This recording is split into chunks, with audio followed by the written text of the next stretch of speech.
Hi, I'm Brittany Kuhlman. This is my presentation for Module 1, Government Control and Public Education. I just want to throw out that I've had the flu this week, and so if I cough during the presentation, I apologize, but I have recorded this like 6 times, and I'm just going to go with it. So for my background information, I grew up in Garden City, Kansas, and so it's kind of cool that now I'm a teacher and athletic trainer for Garden City High School. Um, I got my bachelor's degree in athletic training from KU. During that time, I decided that I wanted to also teach. And so while I was at the University of Central Missouri, I got my master's of art in teaching with alternative teaching certificate. And then within about the last year or so, I started to become interested in administration. And my boyfriend and I, we don't have kids. And so I was like, now's the perfect time to get this schooling done, and while I have the extra time to do it. I'm in my 5th year with Garden City Public Schools. The first 3 years I taught at Kenneth Henderson Middle School, and I taught 8th grade science. Um, in my last year at KH, I love the middle school level, but I decided that I didn't want to teach about magnets and force and energy. I like the healthcare side of science, and so I transferred up to the high school, and I currently teach body systems and sports medicine. Here are some pictures. The picture in the lower right is a picture of my boyfriend and I and our dogs. We just bought a house together. It's in Lakin, Kansas, which is about 20 miles west of Garden City. Um, and so that's been an adjustment for me to commute to work, being at school at 7 o'clock in the morning and then having practice and getting done with practice at like 7:45 p.m. and then driving 30 minutes back home. And now I have classes, and my time management skills are at an all-time high right now. Um, we have 3 dogs. Dag is our black lab. He's our golden boy, never in trouble. He's just a very sweet dog. And then we have Jax, our yellow lab. He's a nutcracker. He likes to hurt himself. He's had 2 surgeries within the last year. He had an abscess in his throat, and then he tore his ACL. So that's what I get to do on my breaks. And then Blair, she's the rat terrier. She's the little princess, and she runs the house for sure. So the top picture on the right is our sports medicine program. Maddie Silva, she's the other district athletic trainer. We have a sports medicine program at our high school, and we usually have about 10 to 15 students where we teach them the basics about athletic training, and they come to practice with us and they tape athletes, and it's just really fun to see them doing things that we love as well. All right, so for the roles of government and education. The federal government, so Congress is going to pass a federal budget each year, and they set aside enough money to fund about 10% of the public schools' cost. Um, their roles include policies related to education, so they can be offering additional funding to states that are following federal standards, collecting data and research. They are identifying the strengths and weaknesses within the school system, and trying to figure out how to close those gaps. And then identifying problems at a national level. They're just trying to be proactive rather than reactive to an issue. And then, of course, enforcement of discrimination laws. For the state government, they are the primary responsible for overseeing public schools. They're going to provide funding for public schools, which is slightly less than half of the funding that the school needs, and that comes from income taxes. They also set standards for assessments and curriculum. So, for example, the Common Core standards came from a bunch of governors with the State Department. They oversee our special education services, and they also license private and public schools. The local government, governing and managing of public schools by our elected or appointed representatives on a school board or committee. They are going to oversee and develop our school policies within the district. They are going to adopt a budget and decide how they're going to use resources. So the budgets come from property taxes within our communities. They're going to hire and fire a school superintendent. They will determine the school direction and the curriculum.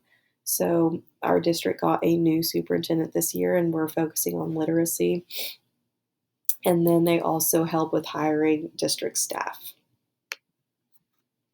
When going over our school board's um, policy and handbook, I found that our school board reviews goals yearly with the school superintendent and designated staff to improve student success. So, again, like I said, we have a new superintendent this year, and the focus is literacy and making sure that our kids can read higher level texts and they can interpret them and then they can write about them. Our school board has our policies, goals, and their handbooks posted on the district website. And then the school board and the school administration holds other accountable, making sure that we are promoting student success within our classrooms in all of our schools. All of our school board meetings are open to the public except for executive sessions. Um, but for the most part, our meetings are always going to be on a Monday and they're at 6 p.m. If you cannot make it, it's going to be live streamed on our YouTube channel. When it comes to technology, the only thing I found in the handbook was that it falls underneath the assistant superintendent's duties. We do have a curriculum director and we do have a huge technology department.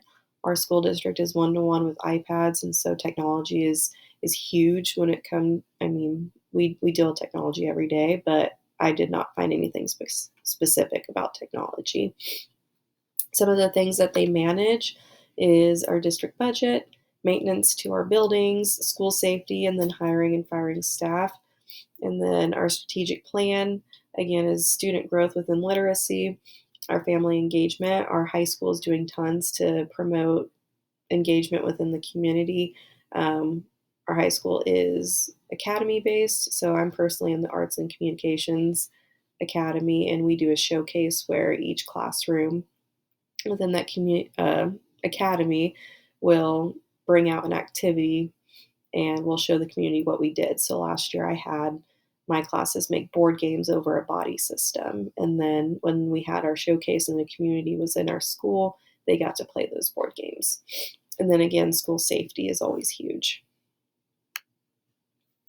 My personal experience with the federal government when it comes to education is really just following the special education laws. I know that with No Child Left Behind, I mean, I was a student during that time with state assessments and all that stuff. I know it came from that, but I really didn't, directly know it came from that.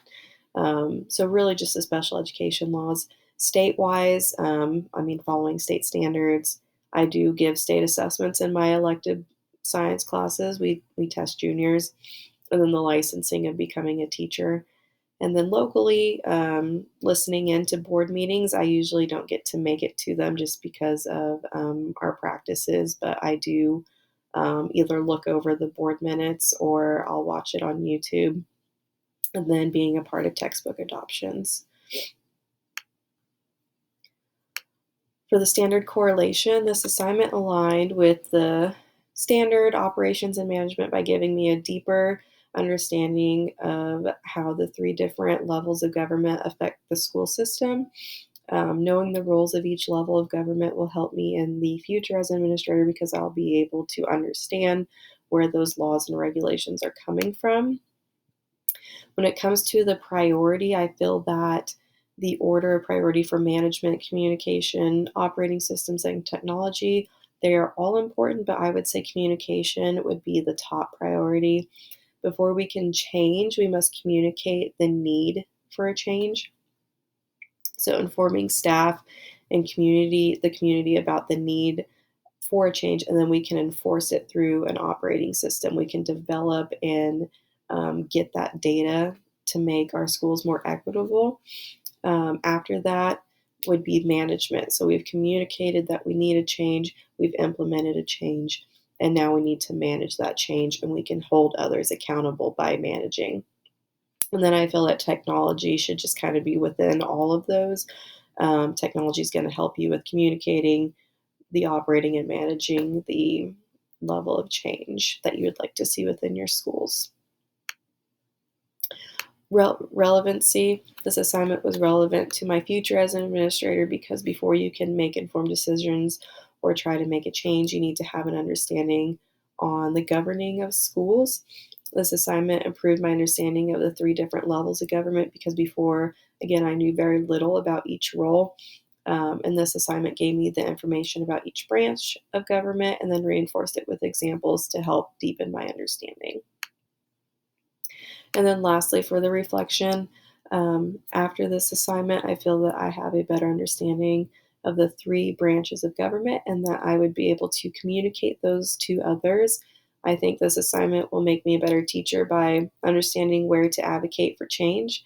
Local school boards are usually the first to hear of an issue within a school, and so leading by example and going to the school board for support will help set a culture for not only teachers, but for parents and the community to begin advocating for our students. I believe as a future leader, this assignment has given me the information to pass on to staff about the different levels of government and what they are responsible for. It will be important to communicate with staff where certain policies and regulations are coming from. And then I also think it's beneficial to the community members so they understand why our district is having to implement a change or how we as a district will make a change. And then those are my references. Thank you.